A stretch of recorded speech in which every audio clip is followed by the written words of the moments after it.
인류 역사의 가장 대표적인 물리학자를 꼽으라고 하면 17세기의 뉴턴과 20세기의 아인슈타인을 꼽을 수 있습니다. 뉴턴 이전에는 태양이나 천체 운동 등 지구 밖의 천상의 세계에 작용하는 법칙과 지구에서 발생하는 이런 법칙과는 무관하다고 생각을 했습니다. 그러던 어느 날 뉴턴이 사과나무 아래에서 있다가 사과가 나무에서 떨어지는 걸 보고 획기적인 생각을 해냅니다. 사과를 땅으로 떨어지게 하는 지구의 인력이 하늘에 떠 있는 달의 운동에도 영향을 미친다는 만유 인력을 정리해냅니다. 두 물체 사이에는 서로가 서로를 끌어당기는 중력이 작용한다는 그런 법칙을 발견합니다. 지금까지는 지구 밖에 달이나 태양이나 별이나 이것과 지구와는 아무 상관이 없다고 생각했는데 서로를 끌어당긴다고 하는 그런 중력의 법칙을 발견한 것입니다. 그 후 300년이 지나 아인슈타인은 뉴턴의 이론의 한계를 지적했습니다. 기계적으로 서로를 끄는 것이 아니라 상대적으로 서로를 끈다는 것을 발견한 것입니다. 운동 속도에 따라서 각자 시간과 공간을 상대적으로 느낀다는 그런 유명한 일반 상대성 이론을 발표합니다. 다시 말하면 아인슈타인은 중력의 법칙에 또 다른 새로운 중력의 법칙이 있을 수 있다는 가능성을 열어놓은 것입니다. 그런데 여기에 한 걸음 더 나아가 우리는 성경이 말하는 중력의 법칙을 우리는 알아야 합니다. 성경이 말하는 하나님의 중력의 법칙, 하나님이 끄시는 힘이 있다는 것을 우리가 생각해야 합니다. 여러분, 우리가 오늘 여기에 온 것은 하나님이 우리를 끌어서 온 것입니다. 이것은 영적인 중력의 법칙이라고 말할 수도 있습니다. 하나님이 인도하지 않으면 아무도 하나님 앞에 올 수가 없습니다. 여러분, 이 시간 여러분의 마음속에 하나님이 나를 이끌어 주셨다 하는 믿음이 있게 되기를 바랍니다. 이것이 영적인 중력의 법칙입니다. 오늘 본문 9절에 보시면 부활하신 예수님이 50일 동안 제자들과 함께 계시다가 제자들이 보는 데에서 하늘로 들려 올려져 갔습니다. 오늘 9절 말씀을 우리가 한번 같이 다시 한번 읽겠습니다. 이 말씀을 마치시고 그들이 보는 데 올려져 가시니 구름이 그를 가려 보이지 않게 하더라. 아멘. 여기 예수님이 마지막 50일 부활하시고 50일째 되는 날에 예수님께서 부활하시고 40일 동안 함께 계시고 이제 예수님께서 승천하시는 그런 상황이 발생했습니다. 여러분, 그런데 예수님께서 승천하시는 방법이 어떤 방법이냐면 땅에서 하늘로 공중으로 이렇게 떠서 하늘로 올라가는 것입니다. 이것은 뉴턴의 중력의 법칙에 의하면 있을 수 없는 것입니다. 왜냐하면 사람의 힘보다는 이 지구의 인력, 지구가 끄는 힘이 더 강하기 때문에 사람은 지금 밑에 있지 하늘로 올라갈 수가 없는 것입니다. 아인슈타인의 중력의 법칙을 상대성 이론을 적용한다고 해도 이것은 설명할 수 없는 그런 내용입니다. 이것은 하나님께서 하늘 위에서 예수님을 끌어당기는 힘이 강했기 때문에 위로 올라갔다고 설명할 수밖에 없는 것입니다. 이것이 하나님의 중력의 법칙입니다. 여기 올려져 가시니라는 단어가 있습니다. 올려져 가셨다. 이 말의 헬라어 원문은 에페르데라고 하는 말인데 여기 헬라어에서 맨 뒤에 데라고 하는 단어가 붙으면 수동태를 말합니다. 수동태라고 하는 것은 내가 자발적으로 하는 것이 아니라 다른 사람에 의해서 되어진 행동을 수동태라고 말합니다. 여기에 이 에페르데는 수동태 중에서도 하나님이 직접 하셨다 해서 신적인 수동태라고 하는 헬라어의 문법입니다. 신적 수동태라고 하는 것은 하나님께서 강력하게 그렇게 들려 올려져 가게 했다는 것입니다. 그러니까 예수님의 승천은 하나님께서 강력하게 땅에서 하늘로 끌어올리는 그런 놀라운 중력의 법칙, 하나님의 중력의 법칙이 작용했던 것입니다. 이 세상의 사람들은 뉴턴 이후로 아인슈타인이 중력에 대해서 새로운 가능성을 얘기했고, 물론 호킹 박사 같은 사람도 새로운 어떤 이론을 얘기를 하고, 하지만 성경이 말하는 놀라운 기적과 이 세상의 자연 법칙으로는 설명되지 않는 놀라운 법칙이 있다는 것을 꼭 기억해야 합니다. 왜냐하면 하나님께서 이 세상을 다 창조하셨습니다. 그렇기 때문에 뉴턴이 발견한 것, 아인슈타인이 발견한 모든 것도 다 하나님의 원리 속에 있는 것입니다. 그런데 그 원리만 있는 것이 아닙니다. 세상 사람들은 이 자연과 이 세상만 보기 때문에 그런 원리밖에 없다고 생각하지만 성경을 보면 그런 원리도 있을 뿐만 아니라 하나님의 기적의 중력의 법칙도 있고 하나님의 기적의 역사도 있다는 것을 여러분 꼭 기억하시기를 바랍니다. 이것이 신앙입니다. 이것을 믿는 것이 신앙입니다.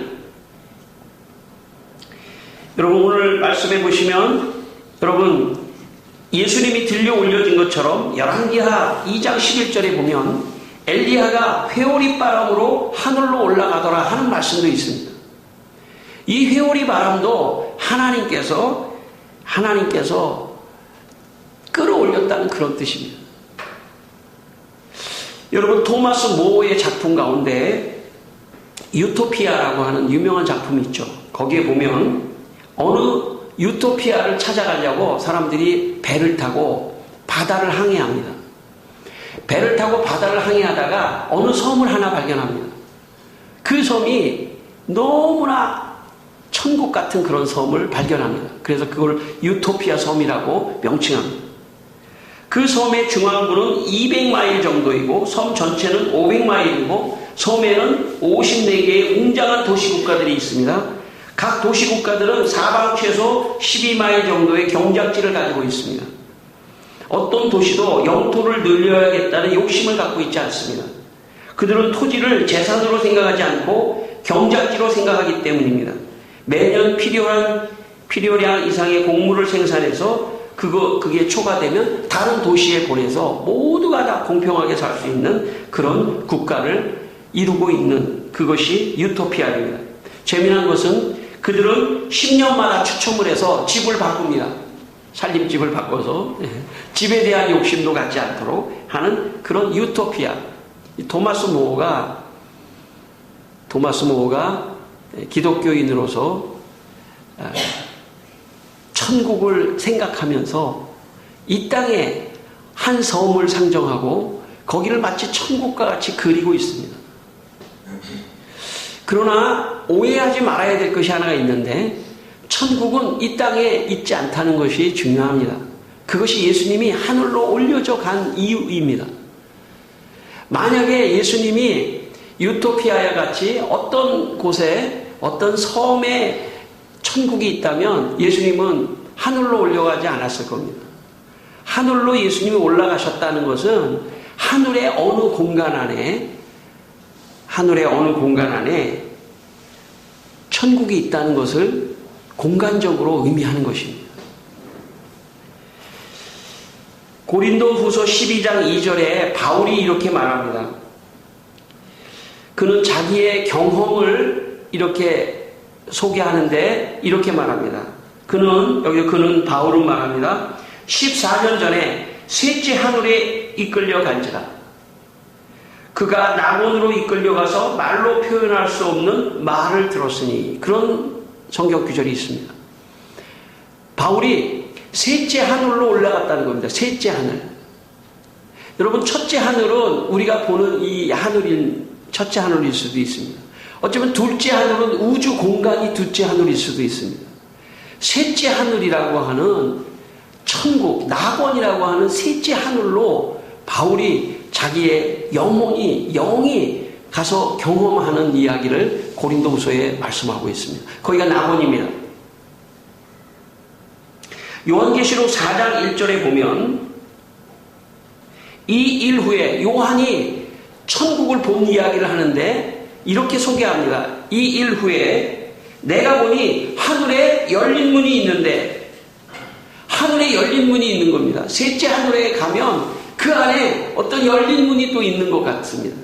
그 열린 문 안으로 내가 들어가네 하늘에 보좌가 베풀어져 있고, 하늘에 보좌가 베풀어져 있고 그 보좌 위에 앉으신 이가 있는데 그게 예수님입니다. 벽옥과 홍보석 같다고 요한이 하늘에 올라가신 예수님이 보좌에 앉으신 모습을 지금 그리고 있습니다.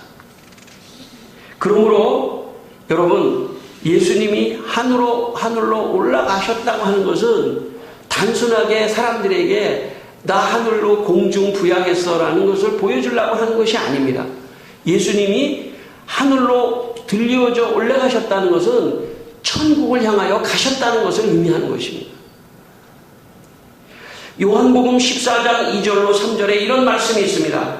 내 아버지 집에 거할 것이 많도다. 그렇지 않으면 너희에게 일렀으리라. 내가 너희를 위하여 거처를 예비하러 가노니 가서 너희를 위하여 거처를 예비하면 내가 다시 와서 너희를 내게로 영접하여 나 있는 곳에 너희도 있게 하리라. 예수님이 하늘로 올라가신 것은 천국으로 가신 것일 뿐만 아니라 왜 천국으로 가셨느냐?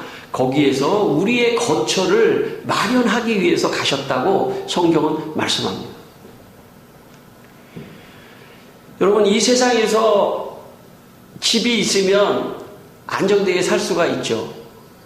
사람 집이 굉장히 중요해요. 제가 옛날에 시골에서 잠깐 산 때가 있었습니다.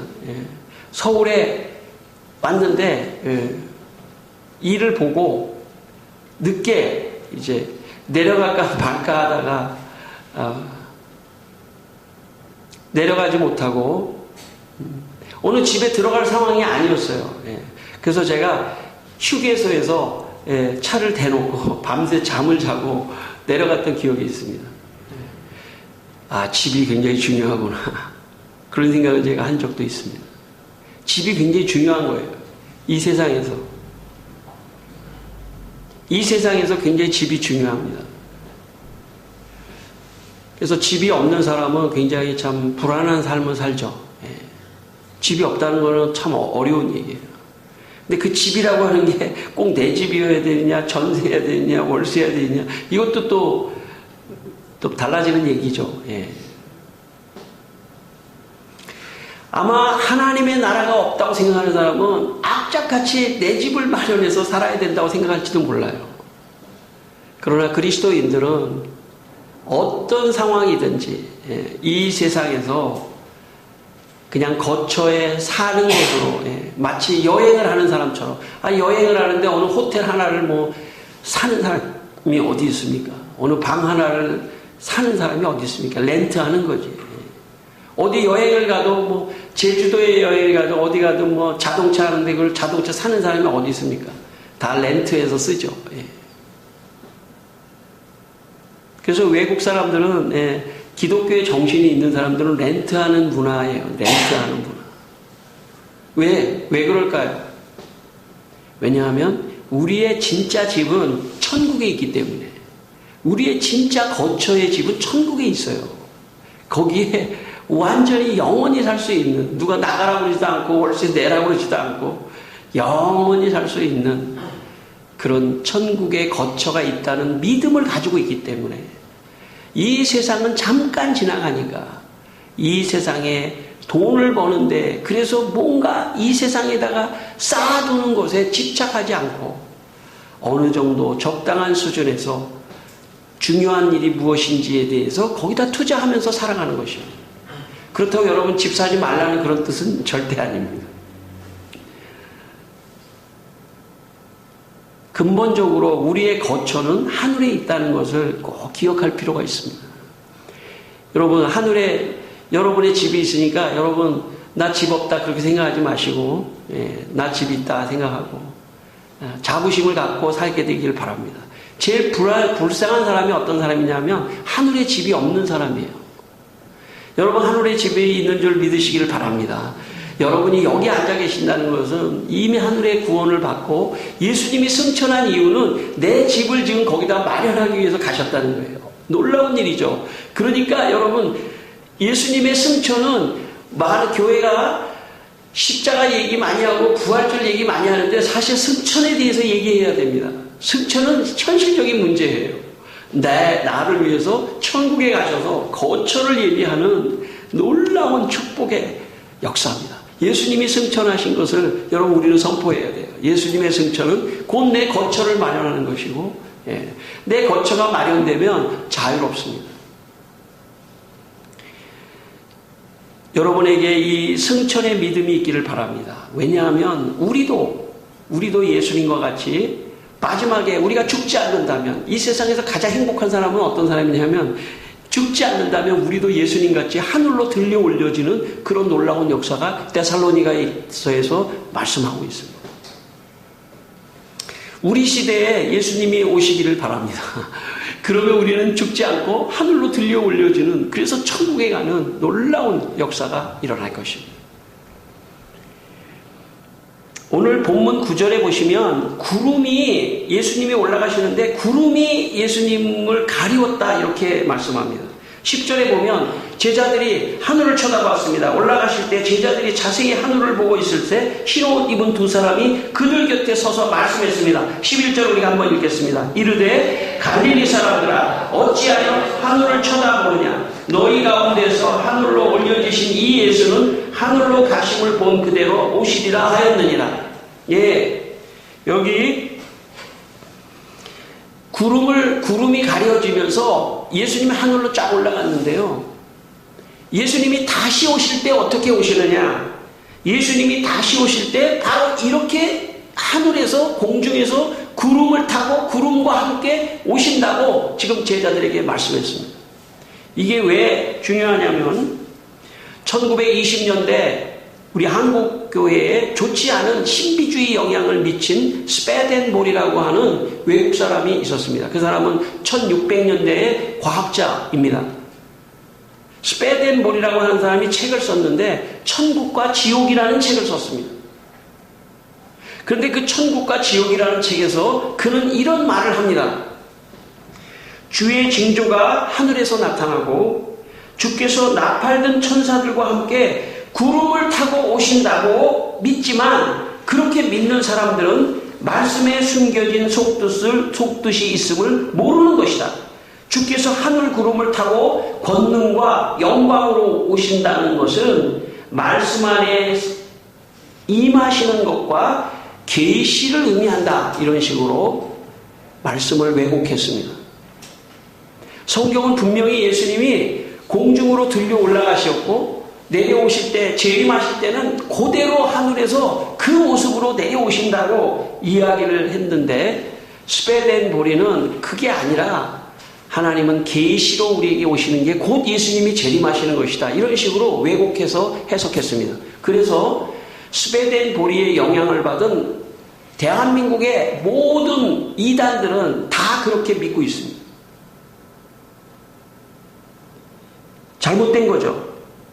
심지어 예수님께서 이렇게 말씀하셨습니다. 마태복음 24장 23절에 그때의 사람들이 너희에게 말하되 보라 그리스도가 여기 있다 혹은 저기 있다 하여도 믿지 말라. 전 세계에서요 자기가 예수님이라고 재림한 예수님이라고 주장한 게 제일 많은 나라가 우리나라예요. 한 50명 있다고 합니다. 내가 예수다 이거예요. 내가 재림한 예수라는 거예요. 그리고 사람들이 그 사람을 다 따라갑니다. 그리고 다 이단들이 돼버려요. 예수님이 이미 말씀하셨어요. 내가 그리스도다. 내가 재림한 예수다라고 내가 여기 있다 저기 있다 해도 믿지 말라는 거예요. 왜냐하면 마가복음 13장 26절에 인자가 구름을 타고 권능과 영광으로 오는 것을 사람들이 보리라. 다시 말하면 재림한 주님은 하늘로부터 구름을 타고 내려오셔야 돼요. 지금 우리의 상식으로는 그냥 믿어지지 않지만 하나님의 중력의 법칙에 의해서 하나님 이 땅에 있었던 예수님이 하늘로 끌어올려질 뿐만 아니라 하늘에 계셨던 예수님이 하늘에서 땅으로 내려올 수 있는 그런 하나님의 법칙 속에 예수님의 재림을 예언해 놨습니다. 그러니까 여러분, 내가 예수다 하는 사람이 어떻게 해야 돼요? 내가 예수다 하는 사람은 하늘에서 구름을 타고 내려와야 돼요. 그렇지 않는 한 가짜입니다. 요한계시록 1장 7절에 이런 말씀이 있습니다. 볼지어다 그가 구름을 타고 오시리라. 각 사람의 눈이 그를 보겠고 그를 찌른 자들도 볼 것이요 땅에 있는 모든 족속이 그로 말미암아 애곡하리니 그러하리라. 그가 구름을 타고 오시리라. 모든 족속이 눈을 들어 구름을 타고 오시는 재림하는 예수를 보게 될 것이다 라고 예언해 놨습니다. 그러니까 자기가 재림한 예수라고 얘기하는 사람 구름을 타고 내려오는 장면을 연출하지 않으면 그럼 어떻게 연출할까? 여기다가 와이어 같은 거 달아가지고 구름 타고 내려오는 거로 그렇게 할까요? 안 되죠. 아무도 할 수 없는 거예요. 하나님의 기적과 하나님의 중력의 역사가 일어나지 않는 한 아무도 흉내낼 수 없기 때문에 예수님이 승천하신 방법을 보는 사람들 앞에서 들려 올라가고 내려오겠다고 말씀하신 거예요. 아무도 흉내낼 수 없고 가짜들은 흉내낼 수 없도록 하기 위해서입니다.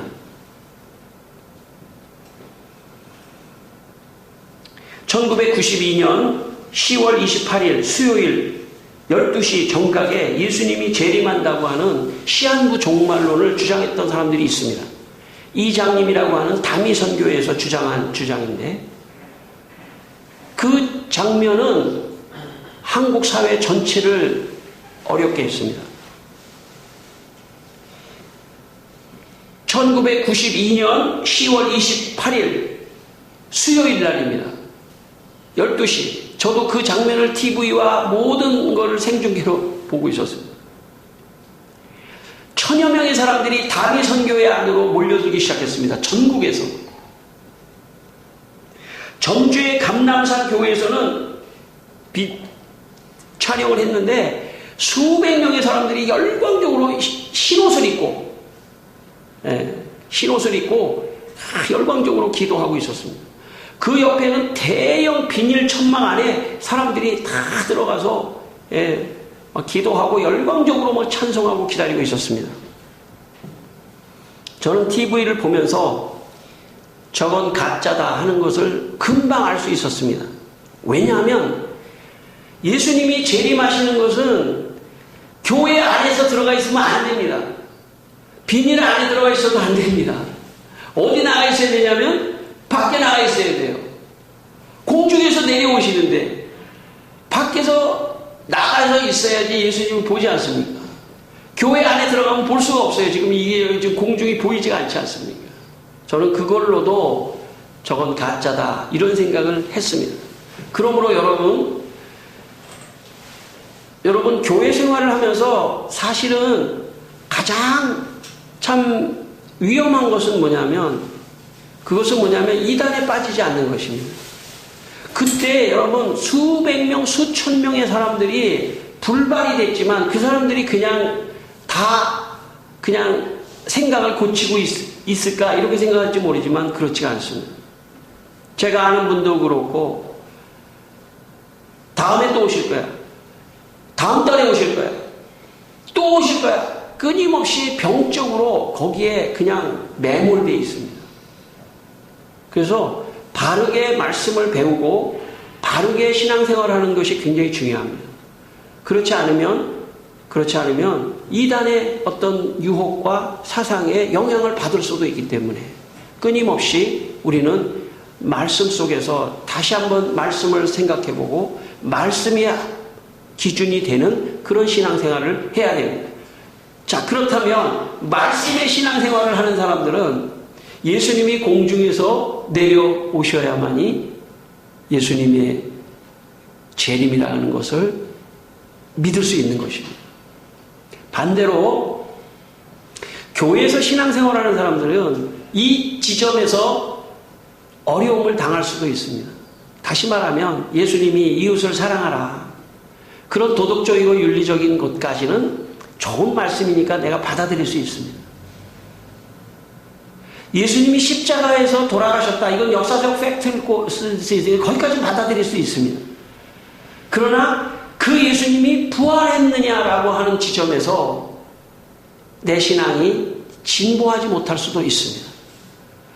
부활 거기까지 믿지만 야, 어떻게 사람이 위로 공중으로 올라갈 수 있느냐, 그건 믿기가 어렵다.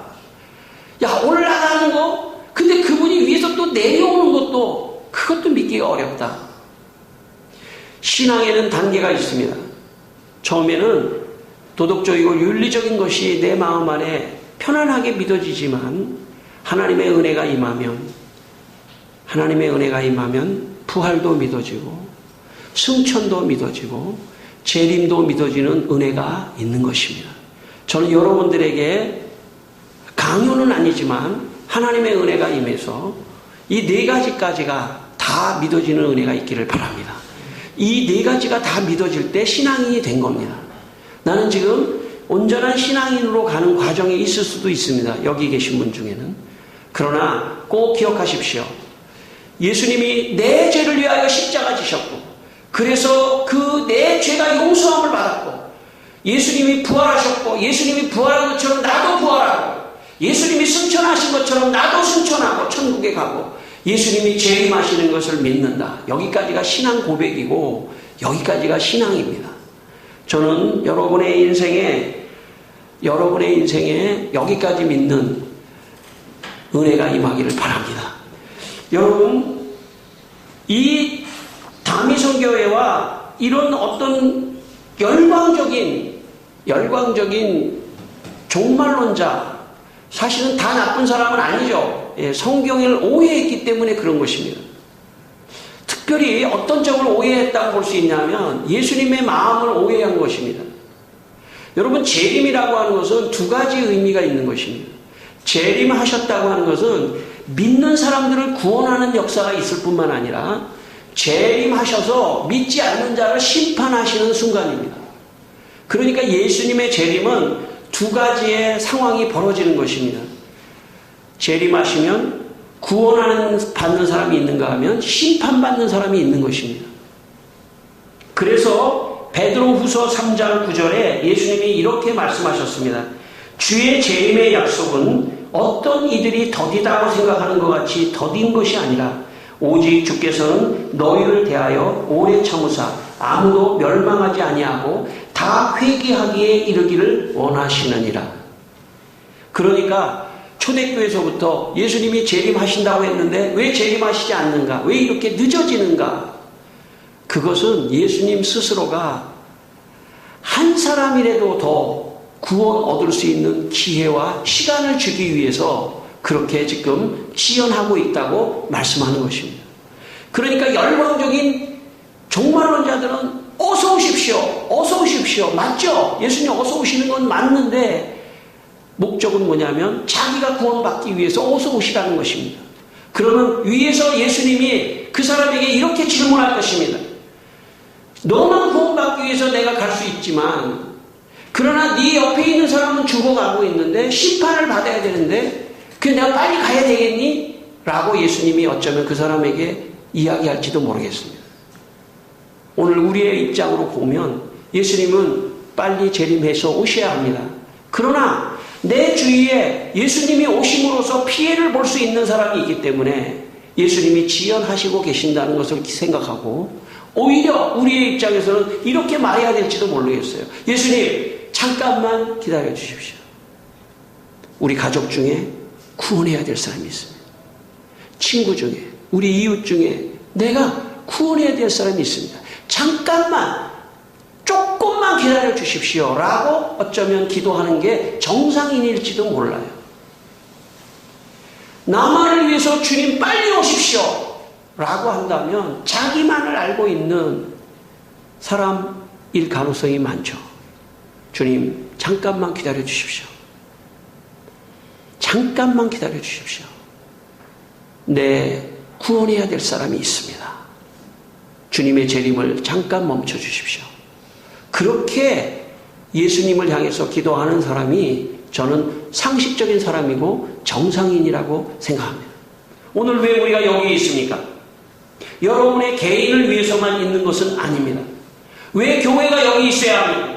왜 모든 희생을 감수하고 여기에서 우리가 예배를 드리고 복음을 전하고 있는 것입니까? 나뿐만 아니라 또 다른 사람이 구원받기에 하기 위해서 우리 모두가 기다리고 전도하고 기도하고 있는 것입니다. 성도 여러분, 기독교의 교리는 십자가와 부활로 끝나지 않습니다. 기독교의 온전한 교리는 십자가, 부활, 승천, 재림까지 가는 것입니다. 이 교리를 여러분의 마음속에 두고 한 영혼이라도 더 구원하서 주님의 재림에 심판받는 자들을 심판을 면할 수 있는 그런 마음을 가지고 살아가시기를 주의 이름으로 축원합니다. 기도하겠습니다. 우리 한번 기도하겠습니다. 아버지 하나님, 주님의 승천을 믿습니다. 주님의 재림을 믿습니다. 주여, 주님이 아버지 하나님, 하나님의 기적과 같은 중력의 법칙으로 위로 끌어올려주는 놀라운 역사, 아버지 하나님, 상식적으로 사람들은 믿지 않지만 그러나 우리는 믿습니다. 믿고 주님의 재림을 믿습니다. 그러나 주님 어서 오시옵소서. 그러나 아버지 하나님, 아직도 주님 오시면 심판을 받아야 될 사람들이 너무나 많습니다.